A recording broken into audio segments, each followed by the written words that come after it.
Je ne dirais pas cette fois-ci que tout avait bien commencé. Je dirais que tout avait commencé comme d'habitude. À savoir que lorsque nous avons un invité français, ce dont nous nous réjouissons chaque fois, il commence toujours par dire à combien il aime la Belgique. Et donc, merci, ça me fait toujours plaisir. Mais après ce petit moment de bonheur, tout de suite, vous nous plongez dans la perplexité en nous demandant à brut au point, mais qu'est-ce que vous venez faire ici? Qu'est-ce qui vous prend d'aller passer une soirée pour débattre de la question de savoir si on peut diriger avec son âme? Bon, il y a différentes réponses, mais assez vite, vous nous expliquez que vous allez nous parler de définition, de passage de leadership, d'alignement horizontal et vertical. Et là, on a compris qu'on allait déjà passer une excellente soirée.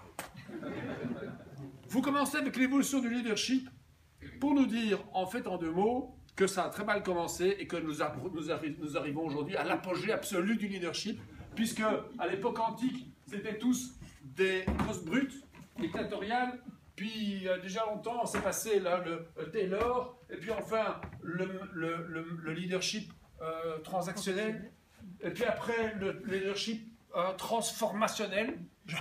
Ok, donc le magicien, le prince, la jeunesse, et pour arriver aujourd'hui, donc les managers aujourd'hui, précisément, sans doute ceux que vous avez encore interrogés dans votre bouquin, qui disent voilà, le management spirituel, c'est nous, voilà, tout va très bien.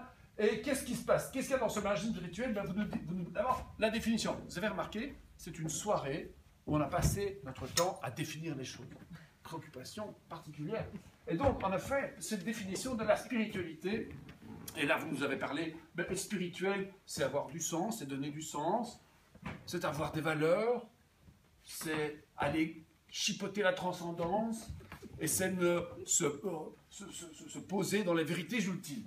Bon, mais vous n'insistez pas tellement sur cette définition du leadership, tout de suite, vous nous passez du passage du leadership. Comment passe-t-on de Toto à CEO? Vous nous expliquez bien sûr qu'il y a l'apprentissage, des apprentissages, mais le point important de votre discours, c'est que c'est surtout par l'adversité qu'on devient un patron, la dépression, les échecs, etc. Les coups de poignard dans le dos, les patrons qui sont vraiment pas gentils, les superviseurs qui sont pas compréhensifs, toutes ces choses qui font la misère de la vie en entreprise, mais c'est comme ça qu'on devient un grand patron. Et pour boucler votre débat, votre débat sur l'alignement, donc vertical, vous nous expliquez qu'il faut être très fort, enfin que cela rend fort d'être aligné verticalement, et là vous nous décrivez un personnage magnifique, avec des vertus de conscience, d'authenticité, de partage, d'influence, de pardon, d'humilité, d'exploration. Je ne sais pas s'il est très rigolo, mais en tout cas il a l'air en effet d'être un gars très bien. Arrive l'alignement vertical, horizontal, avec le souci des autres, etc. Vous vous joignez au cœur de ceux qui nous disent qu'être un homme c'est ringard et que les vertus masculines sont tellement dépassées, c'est tellement magnifique d'être une femme, etc. Enfin, n'est-ce pas? Oui. Mais la conclusion de tout ça, c'est que même si ça va mal, réjouis-toi, arrête de pleurer, c'est comme ça qu'on devient un patron. Après ce discours de grande connivence entre la spiritualité et le leadership, arrive Joël. Joël, je vais être sincère avec vous. J'ai cru que je me suis dit, aïe, ça part mal, c'est mal parti. Voilà un philosophe qui a envie de faire la philosophie. Il nous explique, avant de dire un mot, qu'il va parler d'une hypothèse avec une démonstration, celui d'une problématisation qui va se conjuguer ensuite dans une antithèse, etc. On dit, voilà un philosophe qui aime bien son métier, on est mal parti.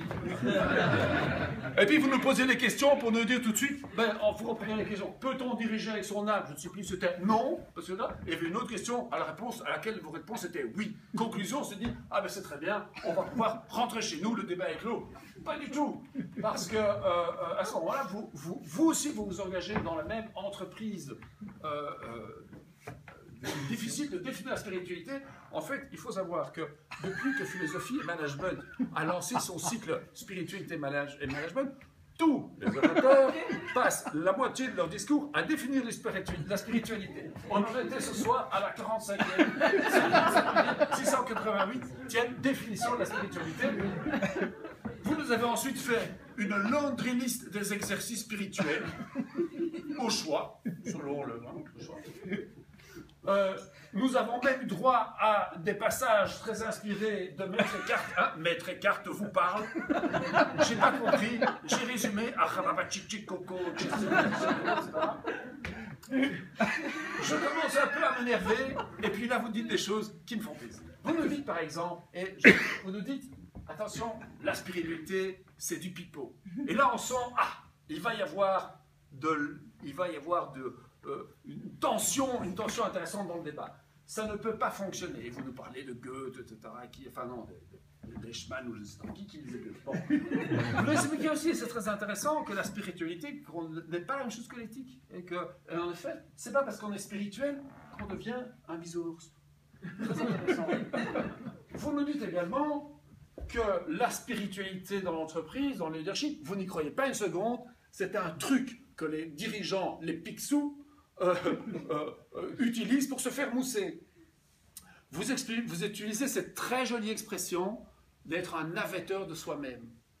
Triste destin celui-là. Mais l'expression est pleine de poésie. Et enfin, vous nous livrez l'essentiel de votre recherche, si j'ai bien compris, le mode d'emploi de la sagesse, garanti par Lao Tse, Montaigne et j'en passe, à savoir volonté de rater un type bien,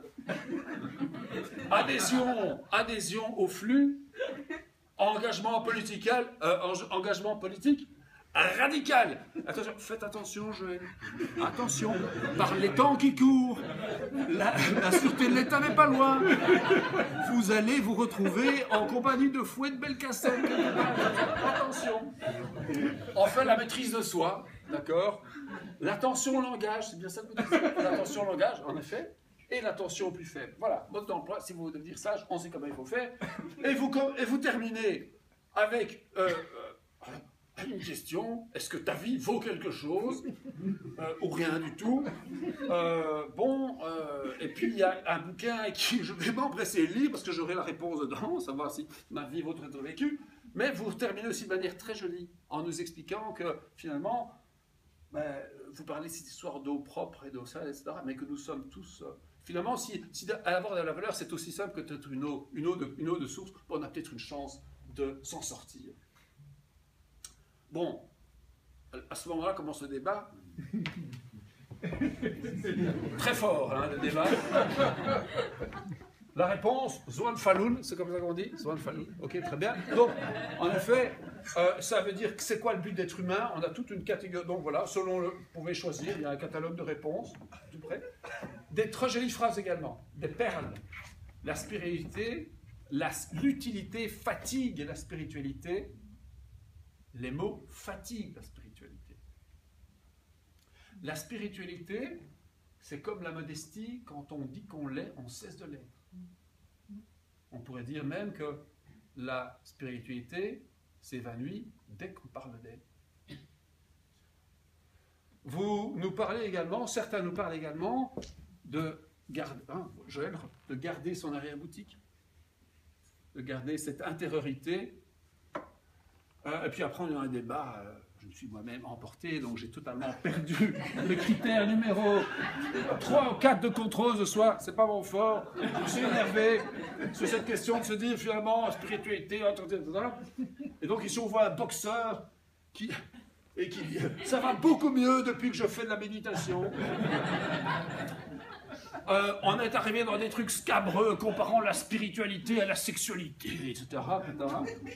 Et donc, comme l'a dit madame, avec beaucoup de bon sens, mais en fait, au juste, c'était quoi le débat de ce soir? Voilà. En fait, on s'en fiche, ce qui compte, c'est de passer un bon moment, et je pense qu'une fois encore, on l'a fait. Bonsoir.